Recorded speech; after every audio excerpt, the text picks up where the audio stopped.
আসসালামু আলাইকুম। আপনারা শুনছেন সংবাদ শিরোনাম। নিরাপত্তা কৌশল যেন সরকার প্রধানকে জনগণ থেকে দূরে ঠেলে না দেয় বলছেন প্রধানমন্ত্রী। চট্টগ্রামে ঐতিহ্যবাহী মেজবান খাবারের মুগ্ধ ফ্রান্সের রাষ্ট্রদূত। জানাবো 16 জুলাই শহীদ দিবস হিসাবে পালনে উদ্যোগ নেওয়া হয়েছে মুক্তিযুদ্ধ বিষয়ক প্রতিমন্ত্রী। সর্বশেষ থাকছে কার্বন ক্রেডিট বাড়াতে প্রধানমন্ত্রীর সুনির্দিষ্ট পরিকল্পনার নির্দেশ। এতক্ষণ শুনছিলেন সংবাদ শিরোনাম, এখন থাকছে বিস্তারিত।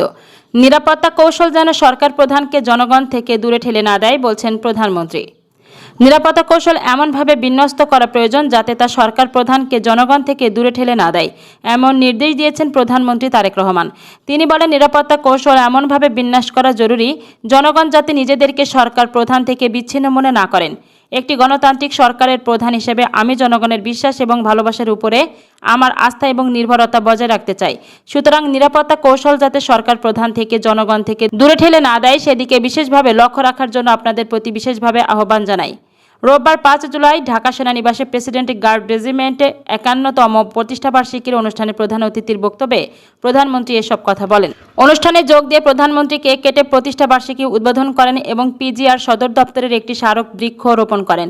এ সময় তিনি চট্টগ্রামের শহীদ রাষ্ট্রপতি জিয়াউর রহমানের সঙ্গে শহীদ হওয়া 5 পিজিআর সদস্যের পরিবারের খোঁজ খবর নেন এবং তাদের সঙ্গে কুশল বিনিময় করেন।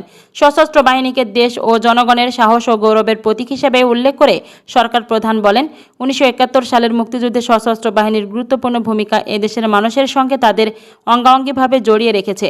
পিজিআরের কাজ অত্যন্ত চ্যালেঞ্জিং এবং যে কোনো কঠিন পরিস্থিতিতে তাদের দায়িত্ব পালন প্রশংসনীয়।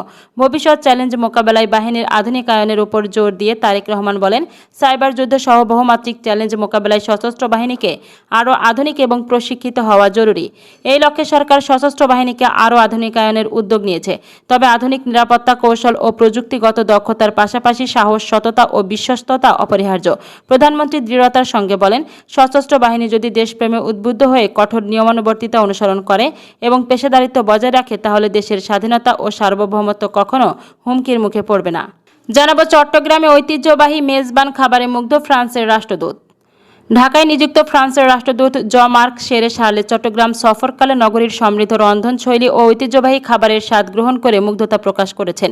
সফরকালে ফ্রান্সের রাষ্ট্রদূত চট্টগ্রামের বিখ্যাত মেজবান সহ বিভিন্ন ঐতিহ্যবাহী খাবার ও জনপ্রিয় মিষ্টান্ন উপভোগ করেন। স্থানীয় সুস্বাদু খাবারের বৈচিত্র্য এবং চট্টগ্রামের মানুষের আন্তরিক আতিথেয়তা তার সফরকে আরও স্মরণীয় করে তোলে। রাষ্ট্রদূত বলেন, ফ্রান্স ও বাংলাদেশের মধ্যে অনেক মিল রয়েছে। এর মধ্যে অন্যতম হল উভয় দেশের মানুষের খাবারের প্রতি গভীর অনুরাগ এবং সমৃদ্ধ খাদ্য সংস্কৃতির ঐতিহ্য। তিনি চট্টগ্রামের খাদ্য ঐতিহ্যকে বাংলাদেশের সাংস্কৃতিক বৈচিত্র্যের গুরুত্বপূর্ণ অংশ হিসেবে উল্লেখ করেন। জানাবো 16 জুলাই শহীদ দিবস হিসাবে পালনের উদ্যোগ নেওয়া হয়েছে। 2024 সালের জুলাই আগস্টের ঐতিহাসিক গণ অভ্যুত্থানের স্মৃতি ও শহীদদের প্রতি শ্রদ্ধা জানাতে জুলাই মাসকে কেন্দ্র করে বিশেষ কর্মসূচি ঘোষণা করেছে সরকার। রোববার 5 জুলাই মুক্তিযুদ্ধ বিষয়ক মন্ত্রণালয়ের আয়োজিত এক সংবাদ সম্মেলনে মুক্তিযুদ্ধ বিষয়ক প্রতিমন্ত্রী ইঞ্জিনিয়ার ইশরাক হোসেন জানান, প্রতি বছরের মতো এবারও 16 জুলাই দিনটিকে জুলাই শহীদ দিবস হিসেবে পালনের উদ্যোগ নেওয়া হয়েছে।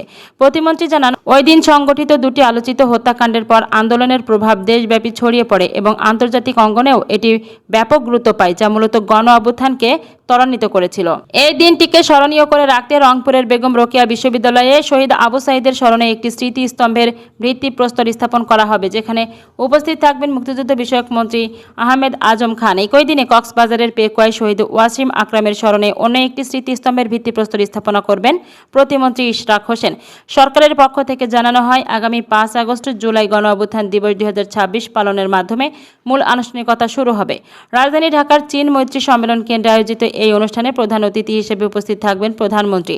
এদিন ভোর 6টায় শাহবাগে পুষ্পস্তবক অর্পণের মধ্য দিয়ে শ্রদ্ধা নিবেদন করা হবে এবং আন্দোলনে শহীদ ও আহত পরিবারের সদস্যদের সংবর্ধনা দেওয়া হবে। কর্মসূচির অংশ হিসেবে 15 জুলাই ক্যাম্পাসগুলোতে শিক্ষার্থীদের উপর হামলার ঘটনা স্মরণে ক্যাম্পাসের ক্ষতচিহ্ন বা প্রতিরোধের সূচনা নামে একটি আলোকচিত্র প্রদর্শনীর উদ্যোগ নেওয়া হয়েছে। এছাড়া 18 জুলাই প্রাইভেট ইউনিভার্সিটির রেজিস্ট্যান্স ডে উপলক্ষে আর্মি স্টেডিয়ামে প্রতিবাদী সমাবেশ ও সাংস্কৃতিক অনুষ্ঠানের আয়োজন করা হবে। একই সাথে 24 জুলাই যাত্রাবাড়িতে ছাত্র জনতা ও সাধারণ মানুষের গড়ে তোলা ঐতিহাসিক প্রতিরোধের স্মরণে একটি বিশেষ সমাবেশের সিদ্ধান্ত নেওয়া হয়েছে। প্রতিমন্ত্রী ইশরাক হোসেন জানান, রাজধানী সহ সারা দেশে বিভিন্ন স্থানে স্মরণসভা, সমাবেশ ও সাংস্কৃতিক অনুষ্ঠানের মাধ্যমে পুরো আগস্ট মাস জুড়ে গণ অভ্যুত্থানের চেতনাকে ধারণ করা হবে। শহীদদের আত্মত্যাগের স্বীকৃতি এবং নতুন প্রজন্মের মাঝে ইতিহাসের এই গুরুত্বপূর্ণ অধ্যায়টি তুলে ধরাই সরকারের এই কর্মসূচির প্রধান লক্ষ্য। সর্বশেষ জানিয়ে দেব কার্বন ক্রেডিট বাড়াতে প্রধানমন্ত্রীর সুনির্দিষ্ট পরিকল্পনার নির্দেশ। প্রধানমন্ত্রী তারেক রহমান কার্বন নিঃসরণ কমিয়ে দেশের কার্বন ক্রেডিট বাড়ানোর সম্ভাবনা এবং এ বিষয়ে কর্মপরিকল্পনা ঠিক করতে সংশ্লিষ্টদের সঙ্গে বৈঠক করেছেন।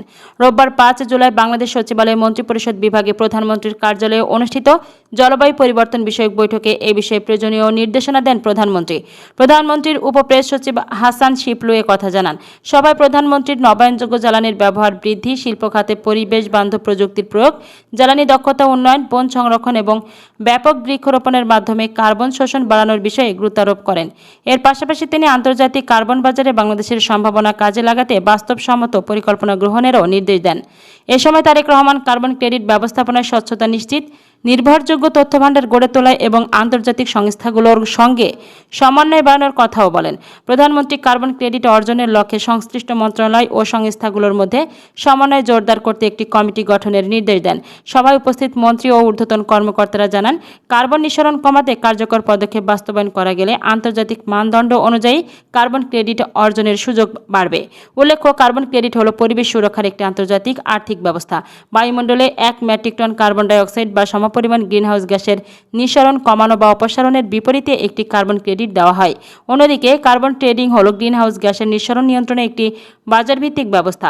এতে সরকার বা আন্তর্জাতিক সংস্থা কোনো দেশ, প্রতিষ্ঠান বা কোম্পানির জন্য নির্দিষ্ট পরিমাণ কার্বন নিঃসরণের সীমা নির্ধারণ করে। কেউ নির্ধারিত সীমার বেশি কার্বন নিঃসরণ করলে তাকে বাজার থেকে কার্বন ক্রেডিট কিনতে হয়। আর যেসব দেশ বা প্রতিষ্ঠান বনায়ন নবায়নযোগ্য জ্বালানির ব্যবহার, জ্বালানির দক্ষতা বৃদ্ধি কিংবা পরিচ্ছন্ন প্রযুক্তি প্রয়োগের মাধ্যমে কার্বন নিঃসরণ কমায় বা বায়ুমণ্ডল থেকে কার্বন শোষণ করে, তারা কার্বন ক্রেডিট অর্জন করতে পারে। পরে এসব ক্রেডিট অতিরিক্ত কার্বন নিঃসরণকারী দেশ বা প্রতিষ্ঠানের কাছে বিক্রি করা হয়।